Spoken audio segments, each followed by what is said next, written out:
नमस्कार। आज हम एक बहुत ही दिलचस्प विषय पर बात करने वाले हैं। हमारे पास एस जयशंकर की किताब है द इंडिया वे। उससे जुड़े कुछ स्रोत हैं, कुछ रिव्यूज, कुछ एनालिसिस। जी बिल्कुल।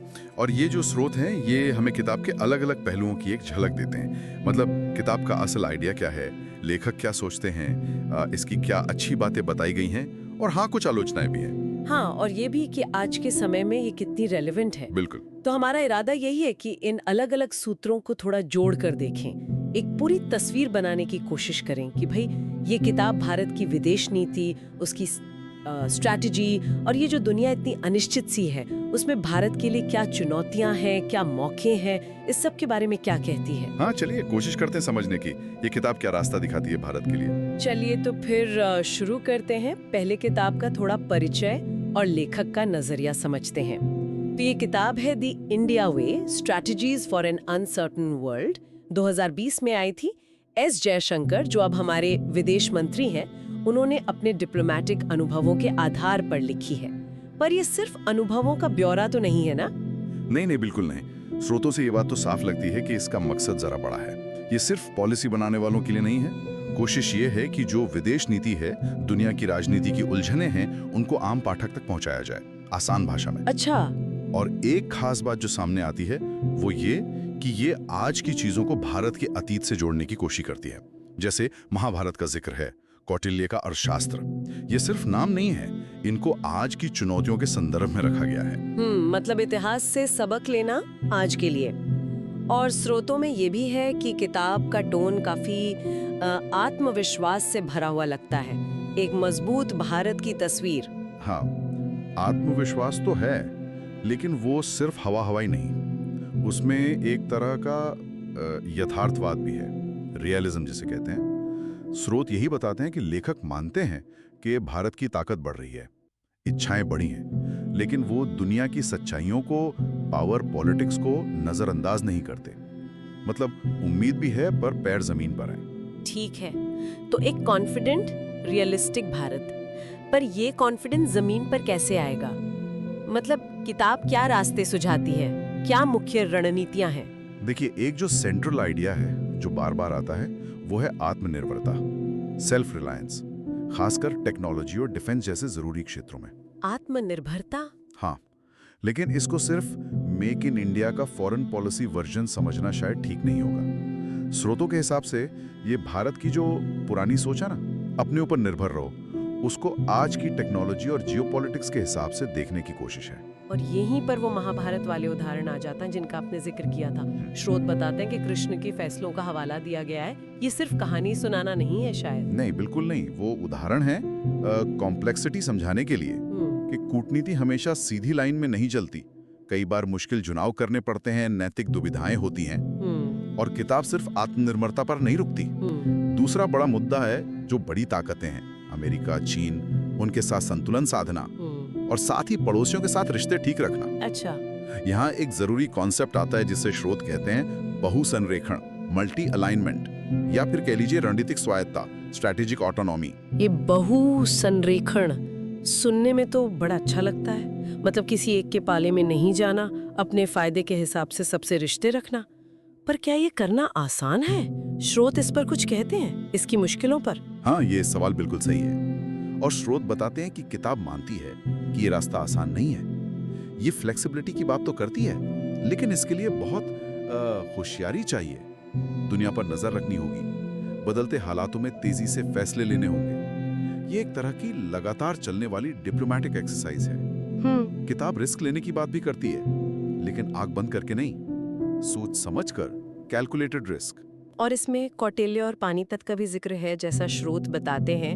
कौटिल्य तो ठीक है, रणनीति के गुरु माने जाते हैं, लेकिन पानीपत, उसका क्या मतलब निकाला है? पानीपत का उदाहरण, जैसा एनालिसिस बताते हैं, एक चेतावनी की तरह है, वार्निंग। चेतावनी? हाँ, कि बाहरी ताकतें अक्सर तब हावी होती हैं जब देश के अंदर फूट हो, आपस में लड़ाई चल रही हो। तो संदेश सीधा है, अगर भारत को दुनिया में बड़ा रोल निभाना है तो पहले अपना घर ठीक रखना होगा। आंतरिक मजबूती, चाहे वो इकोनॉमी की हो, समाज की हो, वो विदेश नीति की कामयाबी के लिए जरूरी है। तो ये किताब सिर्फ बाहर देखने की बात नहीं करती, अंदर भी झांकने को कहती है। समझ गई। तो एक तरफ आत्मनिर्भरता, दूसरी तरफ दुनिया से जुड़ाव और बैलेंस, और इन सब के नीचे अपनी आंतरिक मजबूती। ये तो हुई किताब के मुख्य विचारों की बात, जैसा स्रोतों से पता चलता है। अब जरा ये देखते हैं कि जिन्होंने इसे पढ़ा और रिव्यू किया, उन्हें इसमें क्या अच्छा लगा, क्या खूबियां बताई गई हैं। कई रिव्यूज में जो एक बात कॉमन है वो है इसकी भाषा, मतलब जिस तरह से लिखा गया है। विदेश नीति जैसे विषय को जो अक्सर बहुत सूखा और मुश्किल माना जाता है, उसको सरल, पढ़ने लायक और दिलचस्प बनाने की कोशिश की तारीफ हुई है। हाँ, ये तो जरूरी है। ही जाने लायक बनी है, ज्यादा कनेक्ट करती है। ये सिर्फ एक्सपर्ट्स की किताब बनकर नहीं रह जाती। यानी कोई आम इंसान भी जो रोज फॉरेन पॉलिसी फॉलो नहीं करता, वो भी इसे उठा के पढ़ सकता है, समझ सकता हाँ, है। कोशिश तो यही लगती है। और दूसरी खूबी जो कई समीक्षक मानते हैं वो है इसका प्रैक्टिकल अप्रोच। ये सिर्फ थियरी की बातें नहीं करती, भारत के सामने जो असली चॉइस हैं, जो दुविधाएं हैं, उन पर फोकस करती है। अच्छा। इसे भारत की दुनिया में भूमिका और नजरिए पर एक जरूरी दस्तावेज माना गया है। खासकर जो स्टूडेंट्स हैं फॉरेन पॉलिसी के, रिसर्चर्स हैं या जो पॉलिसी बनाते हैं, उनके लिए भी उपयोगी बताया गया है, क्योंकि ये आज के मुद्दों को एक ऐतिहासिक और सांस्कृतिक गहराई देने की कोशिश करती है। ये सिर्फ क्या हो रहा है नहीं बताती, बल्कि क्यों और कैसे पर भी सोचने को मजबूर करती है। ठीक है, तो मतलब सिंप्लिसिटी, दिलचस्प होना, प्रैक्टिकल होना और इतिहास को आज से जोड़ना, ये कुछ पॉजिटिव पॉइंट्स हैं। लेकिन जाहिर है हर चीज की कुछ सीमाएं भी होती हैं। स्रोतों में किताब की कुछ आलोचनाएं या कमजोरियों का भी जिक्र है। हाँ, बिल्कुल है। और एक बैलेंस्ड समझ के लिए वो जानना भी जरूरी है। कुछ क्रिटिसिज्म इस बात पर है कि किताब कुछ बहुत अहम और पेचीदा मुद्दों पर उतनी गहराई में नहीं जाती जितनी शायद उम्मीद थी। जैसे पाकिस्तान या चीन के साथ जो हमारे सीमा विवाद हैं, या उनसे जुड़े जो दूसरे मुश्किल पहलू हैं, कुछ समीक्षकों को लगता है कि उन पर बात थोड़ी सतही रह गई है, ज्यादा डिटेल में एनालिसिस नहीं है। ये तो वाकई बहुत अहम मुद्दे हैं। और क्या आलोचनाएं हैं? एक और बात जो उठाई गई है वो है कोविड-19 महामारी का आर्थिक असर। किताब 2020 में आई, जब पैंडेमिक का असर शुरू हो चुका था।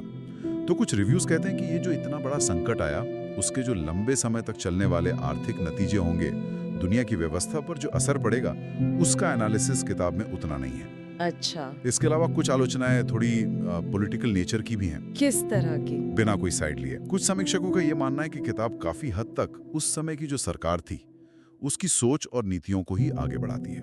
मतलब एक इंडिपेंडेंट क्रिटिकल एनालिसिस शायद कम है। ओके। ये भी कहा गया है कि किताब बड़े लक्ष्य तो रखती है, विजन दिखाती है, लेकिन उन लक्ष्यों तक पहुंचने के जो ठोस प्रैक्टिकल तरीके हैं या जो समाधान है, वो उतने साफ तौर पर नहीं बताती। तो यहाँ एक सवाल उठता है कि क्या ये किताब एक विजन और उसको लागू करने के तरीके, इनके बीच एक पुल बना पाती है? हाँ, बिल्कुल। कुछ एनालिसिस यही सवाल उठाते हैं कि भविष्य की एक तस्वीर तो अच्छी खींची गई है, पर उसे हकीकत बनाने का जो डिटेल्ड रोड मैप है, वो शायद उतना क्लियर नहीं है। और यहाँ मैं फिर साफ कर दूं, हम सिर्फ स्रोतों में जो आलोचनाएं दर्ज हैं, उनका जिक्र कर रहे हैं, किसी का पक्ष नहीं ले रहे हैं। बिल्कुल, ये पॉइंट्स भी जरूरी हैं सोचने के लिए। अच्छा, इन खूबियों और कमियों को ध्यान में रखते हुए अब बात करते हैं कि आज के भारत के लिए ये किताब कितनी रेलेवेंट है। दुनिया तो 2020 के बाद भी बहुत बदल गई है। रेलेवेंस तो है, बिल्कुल है, और शायद बड़ी ही है।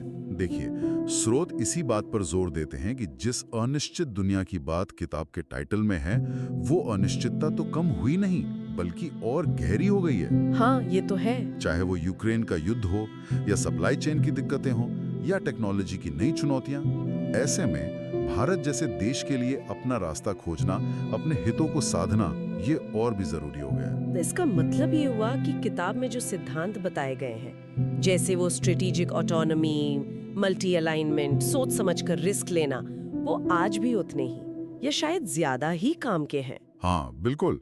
खासकर जब हम देख रहे हैं कि भारत G20 की अध्यक्षता कर चुका है, क्वाड जैसे ग्रुप्स में एक्टिव है, दुनिया के मंच पर अपनी बात रख रहा है। सही। ये किताब एक तरह से उस सोच की नींव रखती है जिस पर आज भारत की विदेश नीति चलती हुई दिख रही है। लेकिन इसकी रेलेवेंस सिर्फ विदेश नीति तक ही नहीं है। जैसा हमने पहले कहा, वो महाभारत और कौतल्य का जिक्र इससे थोड़ा बड़ा बनाता है। ये उन लोगों के लिए भी दिलचस्प है जो भारत के इतिहास, फिलॉसफी या स्ट्रैटेजी में रुचि रखते हैं। ये दिखाती है कि कैसे हजारों साल पुरानी ज्ञान परंपराएं आज भी फैसले लेने में काम आ सकती हैं, कैसे वो नैतिक और रणनीतिक मुश्किलों को समझने में मदद कर सकती हैं। मुझे ये बात भी काफी इंटरेस्टिंग लगी थी स्रोतों में कि इसे एक तरह से देश के लिए सेल्फ हेल्प गाइड जैसा भी देखा जा सकता है।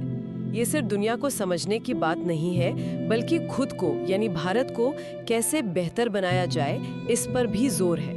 हाँ, ये पहलू इसे खास बनाता है। ये मानती हैं कि दुनिया पर असर डालने के लिए पहले अंदर से मजबूत होना जरूरी है। Economic growth, social harmony, technological capability, ये सब विदेश नीति का ही हिस्सा है या उसकी बुनियाद है। तो ये सिर्फ डिप्लोमेट्स के लिए नहीं है, बल्कि हर उस नागरिक के लिए है जो भारत के भविष्य के बारे में सोचता है। तो अगर हम इस पूरी चर्चा को समेटें, तो इन स्रोतों के आधार पर हम कह सकते हैं कि द इंडिया वे भारत के लिए एक महत्वाकांक्षी पर साथ ही यथार्थवादी और भविष्य की ओर देखने वाला नजरिया पेश करने की कोशिश है। जी, ये परंपरा को आधुनिकता से, इतिहास को आने वाली चुनौतियों से जोड़ने की कोशिश करती है। एस जयशंकर ने अपने अनुभव और भारतीय ज्ञान परंपराओं का इस्तेमाल करके दुनिया के मुश्किल मुद्दों को देखने और समझाने का एक अहम प्रयास किया है। सही कहा। और ये स्रोत ये भी दिखाते हैं कि ठीक है, इसकी कुछ सीमाएं हो सकती हैं, कुछ आलोचनाएं भी हैं, लेकिन फिर भी ये किताब भारत की विदेश नीति, उसकी सोच और दुनिया में उसकी जगह को समझने के लिए एक बहुत जरूरी स्टार्टिंग पॉइंट है। ये बातचीत को, बहस को बढ़ावा देती है, जो किसी भी हेल्दी डेमोक्रेसी के लिए अच्छी बात है। बिल्कुल। और जैसा हम हमेशा करते हैं, सुनने वालों के लिए एक सवाल या एक विचार छोड़ जाते हैं जिस पर वो खुद सोच सकें। ये किताब परंपरा और आधुनिकता को जोड़ने की बात करती है ना? हाँ। आज हम एक ऐसे युग में हैं जहां डिजिटल दुनिया है, साइबर सुरक्षा, क्लाइमेट चेंज, आर्टिफिशियल इंटेलिजेंस, ऐसी चुनौतियां हैं जिनका शायद कौटिल्य या महाभारत के समय में अंदाजा भी नहीं रहा होगा। तो सवाल ये है कि भारत अपनी उस प्राचीन बुद्धिमत्ता को, उस रणनीतिक सोच को इन एकदम नई, पहले कभी ना देखी गई चुनौतियों से निपटने के लिए प्रैक्टिकली कैसे इस्तेमाल कर सकता है? क्या हजारों साल पुराना ज्ञान आज की इन कॉम्प्लेक्सिटीज के लिए काफी है, या हमें बिल्कुल नए औजारों और नए नजरियों की जरूरत पड़ेगी? इस पर जरूर सोचिएगा।